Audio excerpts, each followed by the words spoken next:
Javier Milei cumple 4 meses como presidente de Argentina, un periodo marcado por la confrontación política y la terapia de shock con que pretende atacar la endémica inflación en ese país. Hoy, en la segunda parte y final de Enviado Especial, les mostraremos lo que piensan los más acérrimos partidarios de Milei y el costo social que están teniendo las drásticas medidas del gobierno. Este es el reportaje que preparamos junto a Fernanda Soto, Gerson Garrido y Javier Hernández.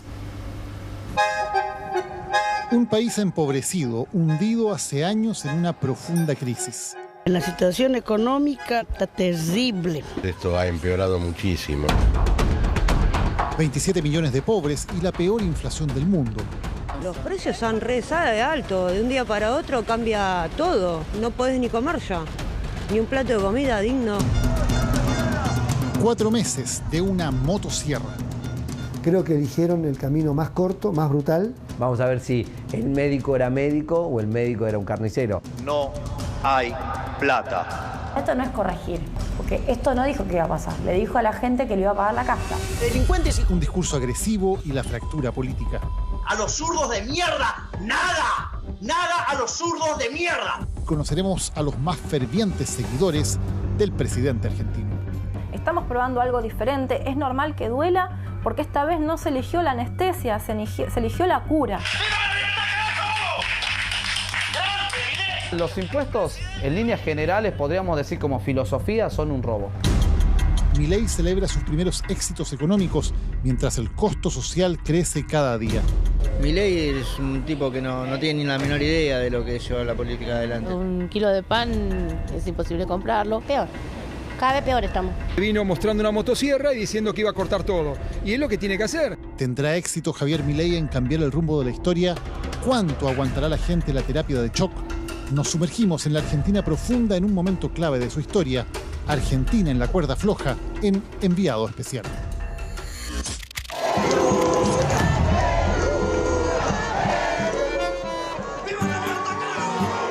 En la primera parte de Enviado Especial les mostramos la crítica situación en que asumió Javier Milei.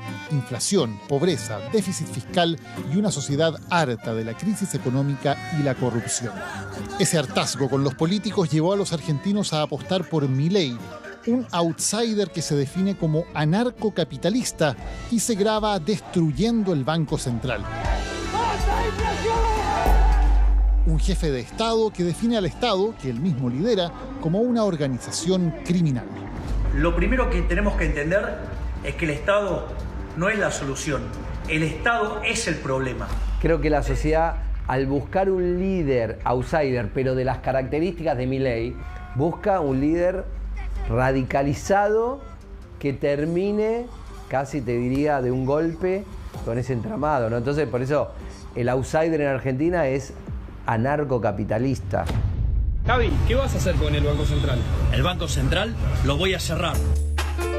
Milei arrasó, especialmente entre los jóvenes. Para entender por qué, vamos a la Villa 31, el barrio marginal más antiguo de Buenos Aires. Aquí está el bar Liberty 31, instalado por este joven dirigente libertario, Héctor Espinosa. ¡Presidente 2023! ¡Vamos, carajo! Cae un diluvio, lo que augura una noche algo más tranquila en un barrio marcado por la pobreza, la delincuencia y el narcotráfico. Pero en la marginalidad y la ausencia del Estado, Héctor ve una oportunidad: llevar adelante su utopía libertaria.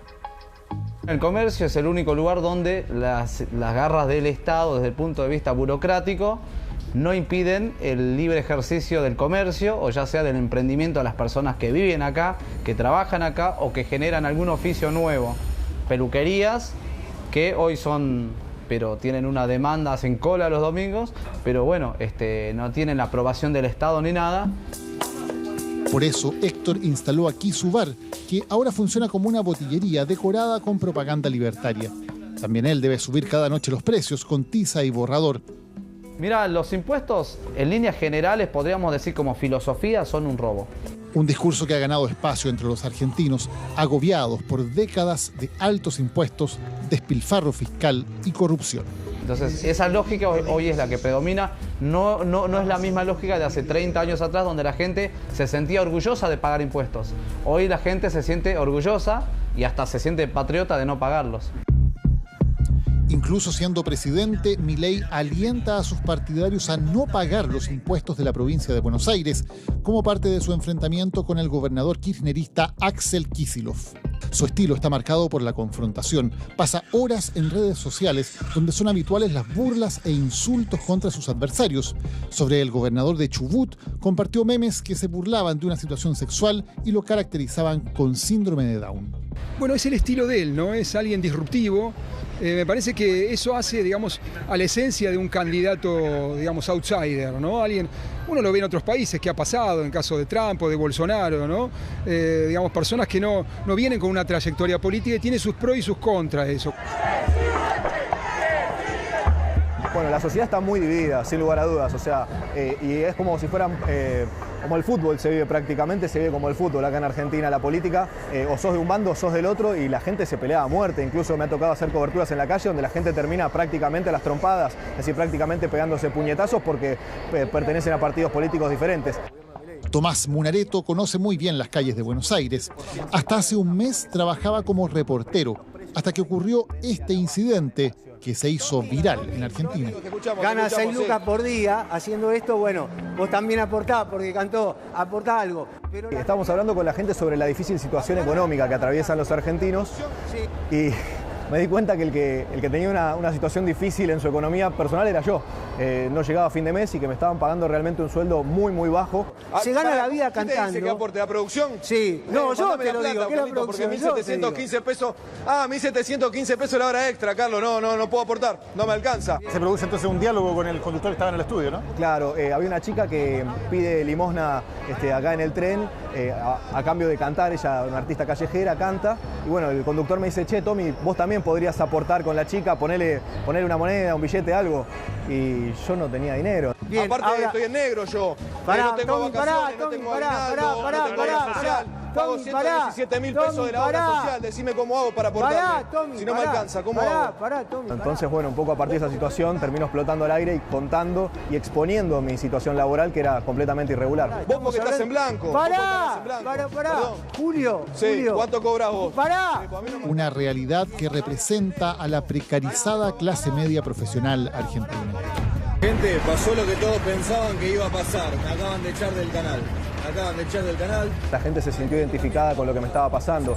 En Argentina, de cada 3 personas, 2 trabajan de forma irregular, tienen una contratación irregular con la empresa o con el lugar donde trabajan. Entonces, creo que eso, y sumado a la difícil situación económica de los últimos meses, la gente se vio reflejada en la situación que yo estaba atravesando. Es esa situación la que hace que un liderazgo como el de Milei siga teniendo crédito entre muchos argentinos. El discurso del presidente fue disruptivo, es una persona que viene de otro ámbito, que no tiene absolutamente nada que ver con el mundo de la política, con los acuerdos políticos, y que vino de alguna forma a plantear eso, a romper con lo que él denomina la casta y los beneficios que tiene la casta. Entonces eso fue distinto y la gente estaba realmente muy cansada de lo que venía sucediendo en la Argentina, y creo que por eso también un poco tenemos el presidente que tenemos actualmente. Un estilo disruptivo que Milei lleva al extremo. Sus insultos han alcanzado al Papa Francisco. El Papa, sí, lo voy a decir de frente, es el representante del maligno en la tierra. Luego, ya como presidente, Milei se reunió con el Papa. Al presidente de México, al que tachó de ignorante, al de Brasil de ladrón. Sobre el presidente de Colombia, dijo esto. El señor Petro, que, digamos, bueno, mucho no se puede esperar de alguien que era un asesino terrorista, ¿no? En campaña también prometió romper relaciones con Brasil y China, aunque luego rectificó y se muestra como un aliado incondicional de Trump en Estados Unidos y de Netanyahu en Israel. La comunicación gubernamental se ha convertido en una campaña permanente. En ese sentido, la genética de Milei, como Milei surge, emerge, se consolida y se convierte en presidente, es a través de la confrontación. Los planes que diseña el presidente Milei desde aquí, desde la Casa Rosada, están enfrentando varios frentes de oposición. Uno es el Congreso Nacional, que cuestiona su intención de gobernar mediante decreto de necesidad y urgencia, saltándose el trámite legislativo. Otros son los tribunales de justicia, donde hay múltiples causas que alegan ilegalidad o inconstitucionalidad de sus medidas. Y finalmente están los gobernadores provinciales. Argentina es un país federal, por lo cual cada una de las provincias tiene mucho poder para intentar frenar las medidas que está intentando tomar el gobierno central. ¿Qué piensa el núcleo más íntimo del presidente libertario? Ella es una de las figuras más cercanas al presidente. Lilia Lemoine es cosplayer, expareja y maquilladora de Milei, con quien grabó videos en que se mostraban como superhéroes del anarcocapitalismo. El Banco Central está haciendo de las suyas de nuevo. Creo que es hora de cerrar. De una buena vez. Hoy es diputada y se niega a cualquier negociación con el kirchnerismo para sacar adelante leyes en el Congreso. No vamos a poder llegar a acuerdos con el kirchnerismo. Es imposible. En esta instancia no, porque claramente ellos se oponen a lo que nosotros proponemos sin saber qué es lo que estamos proponiendo. Y ellos tuvieron el poder durante 2 décadas. ¿Y qué hicieron? Nada. El oficialismo dice pelear una guerra cultural en que una de sus banderas es el antifeminismo. Milei considera el aborto legal en Argentina como un asesinato agravado y celebró el 8M, quitando ese día los retratos de argentinas destacadas del Salón de las Mujeres de la Casa Rosada, que rebautizó como Salón de los Próceres. Lemoine ha propuesto un proyecto para que los hombres puedan renunciar a hacerse cargo de sus hijos. Como se sancionó la ley del aborto, en la cual las mujeres pueden asesinar a sus hijos, pero en Argentina los hombres están obligados a mantener a sus hijos, aunque sea el hombre menor de edad. El hombre tendría que tener derecho de decir, bueno, fue un accidente, tengo 14 años, no puedo ser padre y renunciar a la paternidad. Pero si un menor de edad, de pronto, deja embarazada a una mujer sin querer, pero no puede decirle a la chica aborta. Por supuesto que no, pero la mujer va y aborta. Entonces, ¿por qué el hombre tiene que estar obligado económicamente a mantener una criatura que muchas veces, si no pone plata, no se la dejan ver? Milei también habló de acabar con la educación pública, a la que califica de lavado de cerebros. Cuando visitó a escolares en un colegio de Buenos Aires, llamó a líderes internacionales zurditos, a los políticos inmorales y a los partidarios de una ley de aborto asesinos de pañuelos verdes. Ahí en Davos y casi que le dije, ustedes son todos unos zurditos. ¿Otra más? Y sí, y los nombro y son infalibles, son infalibles. La guerra cultural afecta a otros frentes, como el arte.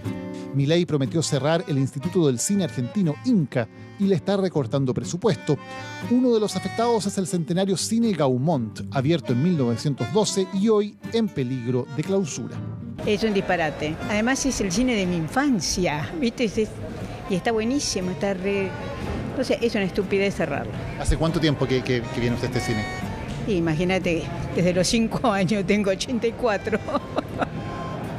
Más que una lástima, es una irracionalidad. Hacer esto es irracional, no es una cosa pensada. Las entradas aquí cuestan 400 pesos argentinos, unos 450 pesos chilenos. Para jubilados y estudiantes, apenas 200 pesos, con una programación que prioriza el cine argentino. Yo soy un jubilado, si no, no podría venir al cine. Lo hago porque las entradas son acomodadas a nuestro presupuesto de jubilado.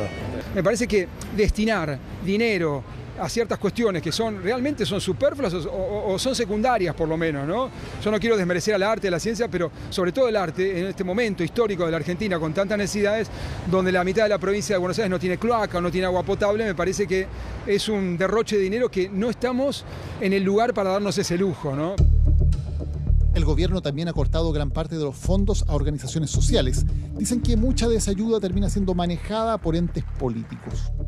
Para verificarlo fuimos hasta el barrio Sildañez, en un sector periférico de Buenos Aires. Aquí vemos cómo La Cámpora, un organismo liderado por el hijo de los Kirchner, recibía fondos públicos para su olla popular.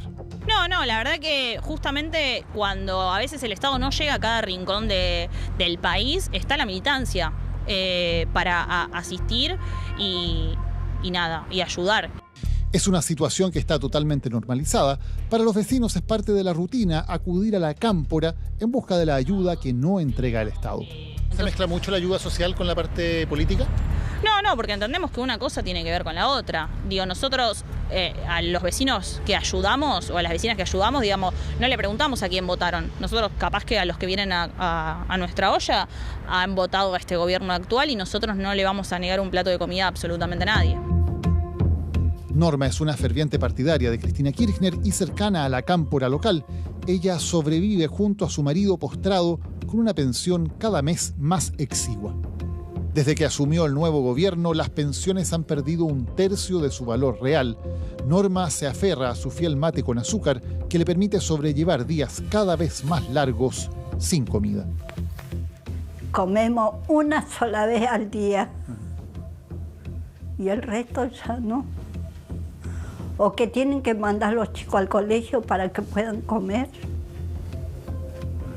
Y eso a mí me parece que el presidente, el comer todas las comidas. Y hay personas grandes como yo que no tienen la totalidad de su remedio.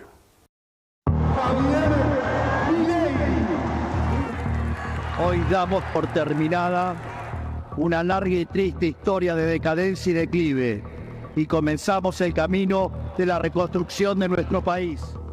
¿Qué sociedad queda después de esto, de este ajuste? Y si la economía argentina se puede recomponer salarios, recomponer, sacar a la sociedad de los niveles de pobreza, los que quede después de este apretón fiscal, es un misterio y no sabemos, ¿no? Vamos a ver si el médico era médico o el médico era un carnicero. Pero eso nos vamos a dar cuenta cuando termine el proceso y si es que tiene éxito. Mientras hay argentinos que se organizan para dar una mano por fuera del Estado y de los partidos políticos. Ellos son 3 amigos, hinchas del tradicional club Argentinos Juniors, que cada jueves se juntan para cocinar 20 platos de comida y repartirlos entre las personas en situación de calle de su barrio, La Paternal. Y tenemos que demostrar que organizándonos de la unidad mínima que es el barrio, podemos salir adelante. Nosotros en lo personal no recibimos ni un peso de ninguna agrupación ni política, ni social, ni deportiva, ni religiosa. Porque no sucedió y porque tampoco la verdad que no lo pedimos. Me parece que se puede salir a pelearla reuniéndose entre los mismos vecinos. Los platos calientes de carne con polenta son también una llave para conversar y compartir historias de quienes sienten que han sido olvidados en medio de las disputas políticas. Un kilo de pan es imposible comprarlo. Bueno, ya sabe lo que está pasando. Los precios han re alto, de un día para otro cambia todo, no podés ni comer ya, ni un plato de comida digno. Y hay mucha gente que no tiene plata. ¿Cómo te las arreglas tú para poder...? Y yo voy a los comedores, hago changa, pido a la gente que me ayude. Hay mucha gente en calle, mucha gente que no puede comer, mucha gente que tiene que ir a los comedores no tienen recursos, no tienen alimentos. Está todo muy mal, la verdad que es muy triste ver al país así. Así termina otra noche de jueves en La Paternal, con 20 platos de comida repartidos. Un esfuerzo ínfimo en un país con 27 millones de pobres, pero que habla de la voluntad de un pueblo herido por los conflictos políticos y el caos económico, donde no desaparece la esperanza de construir un futuro mejor.